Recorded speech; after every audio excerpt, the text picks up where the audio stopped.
वैकुंठी स्थान जगतर नाथ तांको कथामृत जीवन मुख्यर बड़ कारण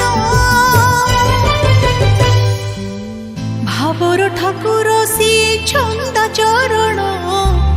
भाभी भाभी तांको कटि जाऊ जीवन भावर ठाकुर सी छंद चरण भाभी भाभी तांको कटि जाऊ जीवन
ठाकुर सी छंद चरण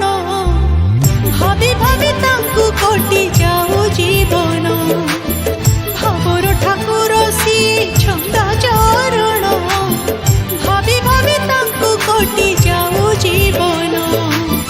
भावर ठाकुर सी छंद चरण भाभी भाभी तांको कटि जाऊ जीवन भावर ठाकुर सी छंद चरण भाभी भाभी तांको कटि जाऊ जीवन चरण भाभी भाभी तांको कटि जाऊ जीवन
हेलो फ्रेंड्स मु सर्वेश्वर आपण भावुथे आपण बहुत साउंड बहुत भल लगतो आपण साउंड बहुत भल लगी आपण लाइक कमेंट सब्सक्राइब निश्चय करंतु लाइक कमेंट सब्सक्राइब निश्चय करंतु मु आउर चाहिए आपण भल भल साउंड जानी देबा पई प्लीज दोस्त आपण निश्चय लाइक कमेंट सब्सक्राइब निश्चय